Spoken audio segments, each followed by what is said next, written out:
En el momento en el que había que tomar la decisión, sí recuerdo que le dije a mi madre, pues ya fui a hacer estos exámenes y yo quiero estudiar eso. Y dice pues la de la orientadora vocacional o los resultados que hicieron, que sirvo para las dos cosas.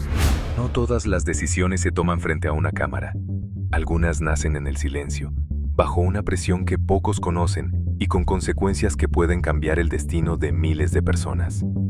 En Confesiones del Poder, el doctor Iván Trujillo Bolio abre la puerta a conversaciones que rara vez salen de las oficinas donde se construyen las estrategias, se enfrentan las crisis y se define el rumbo de las instituciones.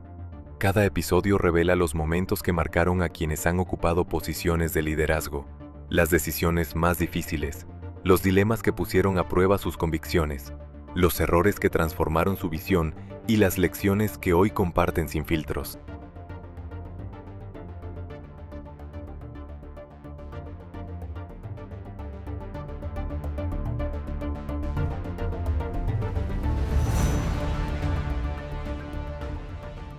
Sugiero que estudies biología, porque del cine no vas a vivir, ve a tu padre. Entonces, la verdad es que se equivocó.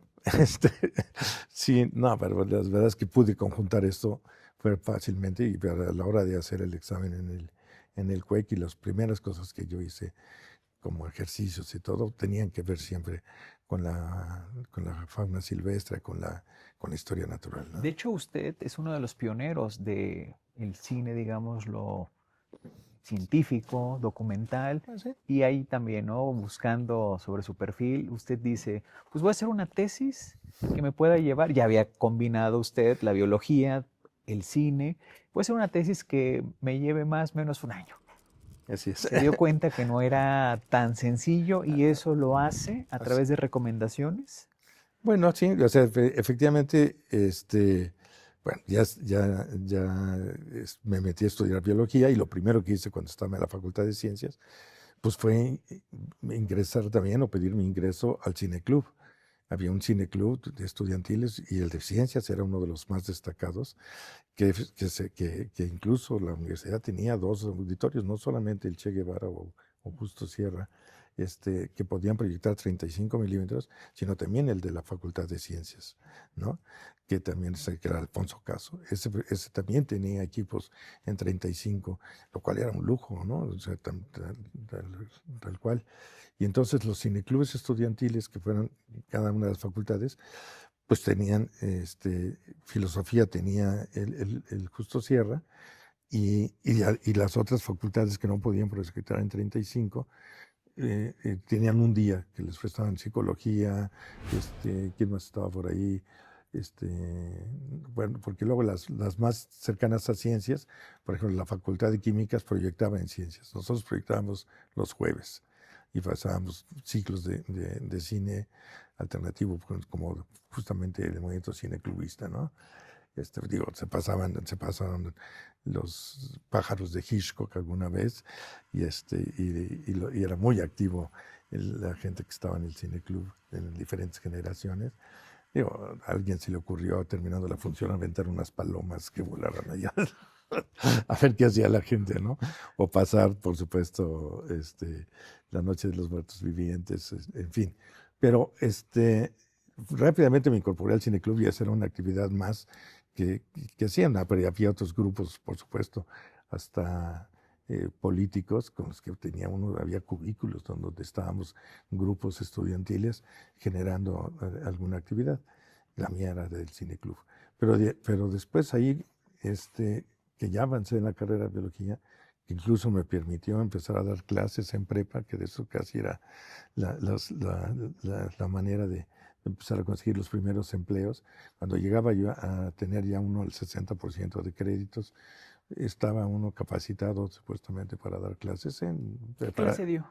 de biología, de Biología. biología y laboratorio de biología, biología general para quinto de prepa en escuelas privadas, ¿no? En prepas privadas y pues, lo cual también era pues muy divertido y sobre todo, pero de hecho este, empiezo a decir, bueno, pues me voy a tomar en serio y sí quiero, después de toda la experiencia del cineclubista, quiero estudiar cine también. Entonces estaba en ese entonces el CUEC, sabía que era muy difícil de ingresar, pero la UNAM tenía en la Casa del Lago también una serie de talleres de lo más diversas cosas, también este centro de extensión en Casa del Lago, que no solamente podía ir uno a jugar ajedrez, que pues lo hacía, sino también a hacer obras de teatro, jazz, guitarra, etcétera. Había una serie de talleres para la gente de todo el mundo. Y había un taller que empezó a dar precisamente el CUEC, estudiantes del CUEC que eran los maestros, que daban un taller de cine Super 8. Entonces todo era en cine, aprendimos a hacer realmente cine. Y ese pues, taller sí me cambió la vida de alguna forma, porque pues me dejaba, o sea, terminaba mis clases en la Facultad de Ciencias, agarraba yo vivía pues cerca de Xochimilco, pero agarraba el Xochimilco a Chapultepec, nos bajamos en Chapultepec, caminábamos a la Casa del Lago y después regresábamos todo el recorrido. Entonces, estaba uno de 7 de la mañana en la Facultad de Ciencias y a las 5 o 6 de la tarde estás en la otra carrera, que no era carrera en estos cursos y que eran muy divertidos. Entonces estabas todo el día realmente en la escuela, ¿no? Que esa es una de las grandes bondades que tiene la universidad, Por ¿no? supuesto. Digo, ya cada quien si lo quiere tomar o no, pero la oferta, la multiculturalidad, el universo, Por supuesto. ¿no? Por supuesto, y te abre un panorama increíble, ¿no? O sea, y la diversidad.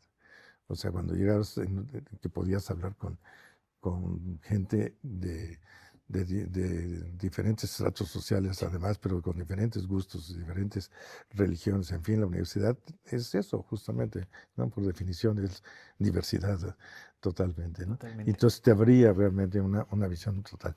Y finalmente, pues dije, pues voy a hacer el intento. Y en efecto, pues cuando inicié el examen de admisión, en ese entonces era muy frecuente que el cine fuera una segunda carrera, ¿no? Porque casi incluso llegaba uno ya justamente estar inscrito en otra parte. Y finalmente cuando me aceptan en el CUEC, porque pues sí, tiré ahí el rollo de que no es que quisiera yo ser Buñuel, pero sí me interesaba aplicar el cine para algo. Por cierto, preguntar, digo, ahora sí que a veces a partir de una idea de un autor, Sorrentino, que está muy, digámoslo, inspirado en Fellini, él relata que el cine que hace es como para salir de la realidad, que la realidad le duele, le pesa, ¿no?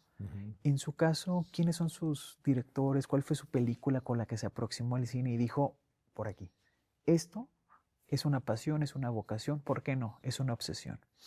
Hay varias, por supuesto, ¿no? Te diría yo, y por supuesto algunas son extranjeras, pero sí vi siempre mucho cine mexicano también en televisión, entonces, y crecías justamente con el cine. Sí estuve muy influenciado, incluso como para casi todos los biólogos lo hacían, de ver a Jacques Cousteau y ese tipo de documentales me parecían importantísimos y yo quería ser biólogo marino. Nunca aprendí a nadar, o sea que no te preocupes. Sigo siendo biólogo, soy un naturalista importante, me encanta, pero pues me meto con salvavidas a nadar, ¿no? Pero ese tipo de películas, el documental me atraía muchísimo. Fui pues, generosamente, increíblemente, Carlos Velo que es cineasta, que también era biólogo. Pues, tuve el orgullo de que fuera sinodal de mi examen profesional de biólogo. Entonces, que Carlos me haya dado un abrazo ahí al final, para mí fue muy importante. Porque, y en efecto, volviendo al momento de que había que hacer una tesis, sí, dijo, es mucho más fácil hacer algo de las dos cosas que entiendo y seguramente pues habrá algo del cine y ciencia. Estaba yo ya incluso en un laboratorio de investigación, de enseñanza de la biología. Y dije, bueno, pues vamos a tratar de hacer algo que sea lo más rápido posible. Cuando empecé a buscar me di cuenta que no había nada prácticamente, ¿no? Y finalmente encontré que existía una filmoteca de cine científico metida en el Instituto de Historia Natural, en el Museo de Historia Natural de Bélgica, en Bruselas, y logré entonces irme unos días a Bruselas a ver si me podían proyectar algunas de estas películas que yo ya tenía con listas. Usted relata que, digo, un tiempo récord, más o menos 40 películas en muy pocos días. Sí, pero también eran películas de 19, 45 o 30 minutos. O sea, el largometraje de hora y media varía una o dos. Pero ahí descubrí a Painlevé, por ejemplo, ¿no? Y que es, pues ahora sí que Dios prácticamente. Y yo puedo decir que Painlevé me influyó muchísimo. Tuve también la posibilidad de conocerla y de saludarlo. No solamente eso, Painlevé, que es una figura clave e importantísima, no solamente en la historia del cine científico, sino también en la historia de la preservación cinematográfica.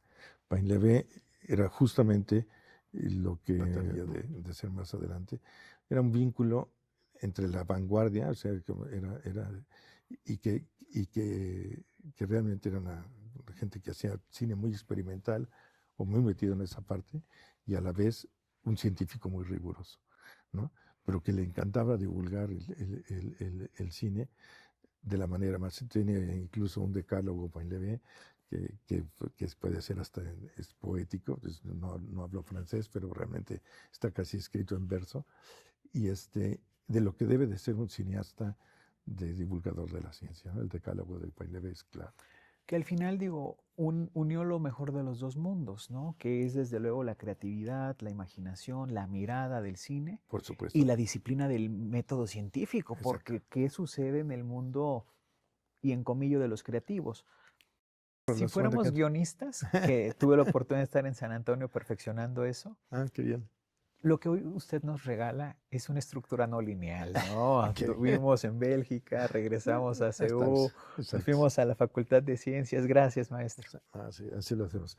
Gracias a ti.